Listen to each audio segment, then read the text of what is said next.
Students MLSU Udaipur के humanities student जिनके BA second year में हिस्ट्री है उसका सवाल करने जा रहे हैं। भारत में औपनिवेशिक अर्थव्यवस्था एवं किसानों पर प्रभाव, यानी कि मूलतः देखा जाए तो भारत उपनिवेश में अंग्रेज़ों द्वारा जो भी व्यवस्थाएं की गई थी उनमें सबसे ज़्यादा जो अफेक्टेड रहे वो किसान वर्ग रहा था। हम ये जो रीज़न पढ़ रहे हैं ये पूरे औपनिवेशिक अर्थव्यवस्था के प्रभाव है, लेकिन किसानों पर भी मोस्टली यही प्रभाव पड़े थे। और अगर आपको क्वेश्चन पूछा जाता है कि भारत में औपनिवेशिक अर्थव्यवस्था में प्रभाव क्या पड़े थे तो उसमें भी ये लिख सकते हो, और किसानों की बात आए तब भी ये लिख सकते हो। तो चलिए शुरू करते हैं। सर्वप्रथम भारत पर ब्रिटिश शासन में जो आर्थिक प्रभाव पड़े थे वो पढ़ते हैं। उद्योगों को विनाश कर दिया था इन्होंने। भारतीय उद्योग जितने भी छोटे छोटे उद्योग थे, भारतीय घरेलू उद्योग थे, लघु उद्योग थे, उनका विनाश कर दिया था। 18वीं सदी तक भारत जो है विश्व का समृद्ध धन संपन्न व्यापारिक दृष्टि से संपन्न देश था, और मार्को पोलो ने भारत को एक एशिया का मुख्य बाजार भी कहा है। एशिया का मुख्य बाजार यानी इसका मतलब है कि भारत में लगभग जो है समस्त वस्तुएं जो वो अवेलेबल थी, उपलब्ध थी। 1700 ईस्वी में भारत की आर्थिक दशा का वर्णन करते हुए बर्नियर ने लिखा है, भारत में बंगाल में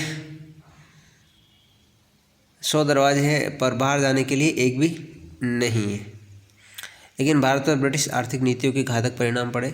इसके चलते भारत की ग्रामीण अर्थव्यवस्था छिन्न भिन्न हो गई। कृषि की अवनति हुई, उद्योग धंधों का विनाश हुआ।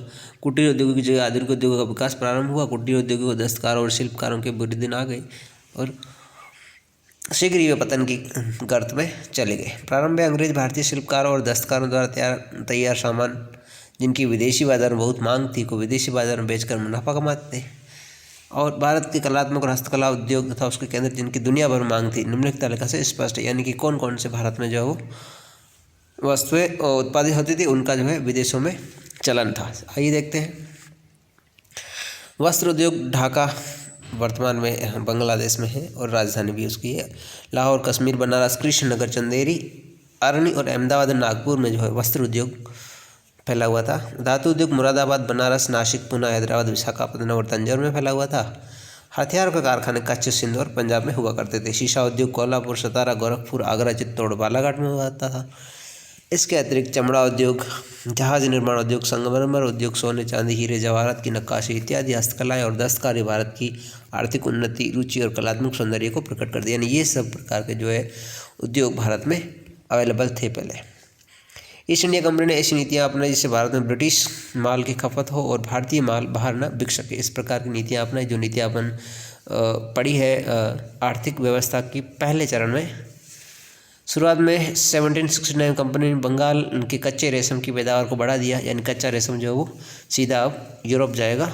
भारत में रेशम के तैयार माल पर प्रतिबंध लगा दिया। रेशम का जो तैयार माल था वो भारत के अंदर जो माल बनता था उसको प्रतिबंध लगा दिया, यानी प्रतिबंध यानी कि बहुत बड़ा टैक्स लगा दिया जिससे कि वो माल ना बिक पाए।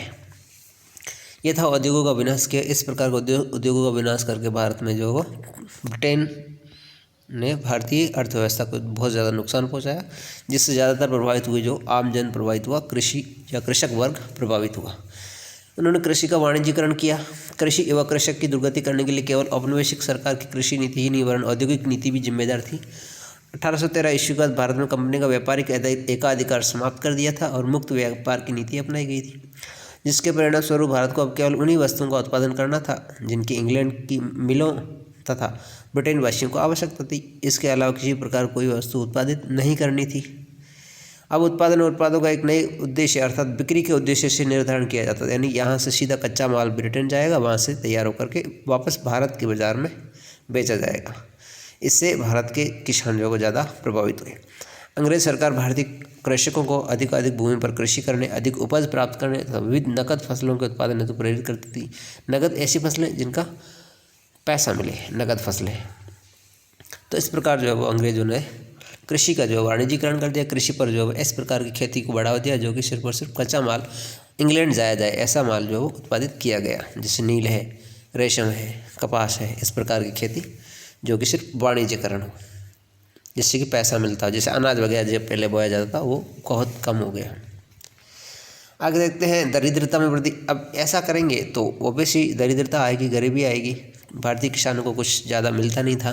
भारतीय किसानों को वही बोना था जो अंग्रेज चाहते थे, और इस व्यवस्था से भारतीय किसान बहुत ज़्यादा दरिद्र हो गए। कुछ ज़्यादा पैसा मिलता नहीं था। जमींदारी प्रथा थी, जागीरदारी प्रथा थी, महाजनी प्रथा थी, जिससे गरीब किसानों को बहुत ज़्यादा नुकसान हुआ करता था। गरीब किसान इस प्रकार नकदी फसलें बोता था, जिससे कि बहुत ज़्यादा नुकसान हुआ था। आर्थिक शोषण, देशी उद्योगों का ह्रास, आधुनिक उद्योगों का अधिक विस्तार नहीं होना। भारत में आधुनिक उद्योगों का विस्तार नहीं हुआ था, ब्रिटेन में हुआ था। करों की ऊंची दरें थी, जो कृषक बेचारा अगर कोई ऋण भी लेता था तो बहुत ज़्यादा शोषण हुआ जाता था बेगार के साथ साथ।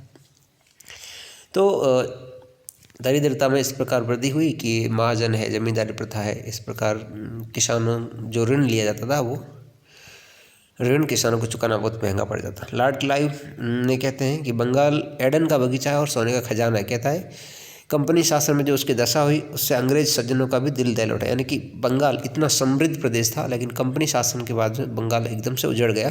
तो लॉर्ड क्लाइव जो है वो इस प्रकार लिखता है कि सोने का खजाना था बंगाल, जो कि उजड़ गया। चार्ल्स इलियट जो असम में चीफ कमिश्नर लिखते हैं, मैं ये कहने में नहीं हिचकूंगा कि आधे किसान साल भर में कभी यह भी नहीं जानते कि पूरा भोजन किस चिड़िया का नाम है। यानी कि चार्ल्स इलियट लिखते हैं किसानों को उसका हक नहीं मिलता था, किसानों को उसकी मजदूरी का पूरा पैसा नहीं मिलता, जिससे कि वो पूरा पेट नहीं भर पाते थे। तो दरिद्रता में इस प्रकार वृद्धि की है। इसके बाद में प्राकृतिक कारण देखें, किसानों की दरिद्रता के साथ साथ प्राकृतिक कारण देखें तो अकाल भी बहुत पड़े थे।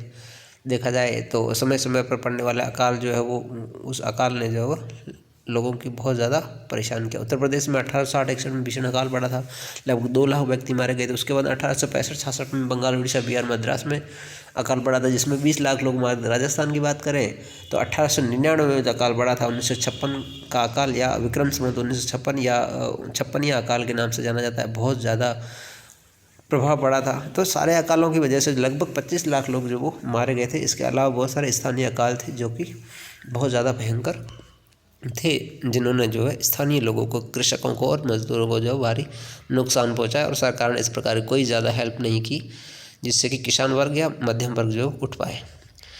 उसके बाद में भूमिहीन श्रमिकों में वृद्धि। भूमिहीन श्रमिक कैसे हो गए?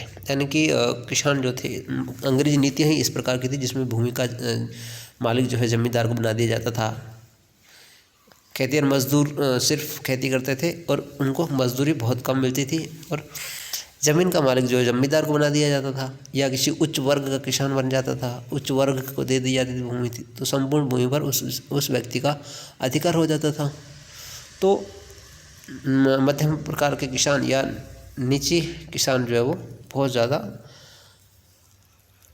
कृषिहीन हो गए थे, कृषि भूमिहीन हो गए थे। तो भूमिहीन श्रमिक जो ज़्यादा बढ़ गए थे, जिनके पास भूमि ही नहीं थी वो जो वो मजदूरी करने को आतुर हो गए थे। तो भूमि ही सर्वहारा मजदूर जो है वो ज़्यादा बढ़ गए थे, जिनके पास में अपनी खुद की भूमि नहीं होती थी, किसी और की भूमि पर जो है वो खेती करते थे। इसे ही भूमिहीन श्रमिक कहा गया था। तो ये सारा का सारा जो कंपनी की नीतियों से हुआ, ब्रिटिश उपनिवेश में कंपनी की नीति की वजह से जो है, इन कारणों से जो है वो किसान वर्ग, मध्यम वर्ग, मजदूर वर्ग जो है दरिद्रता की ओर चले गए। उन पर जो है वो बहुत ज़्यादा विपरीत प्रभाव पड़ा। तो चलिए, ये था आपका आर्थिक शोषण, जो कि आर्थिक शोषण के साथ में अर्थव्यवस्था का प्रभाव था, जो भारतीय किसानों पर और भारतीय आम नागरिक पर पड़ा था। चलिए नीचे थोड़ा बहुत पढ़ लेते हैं।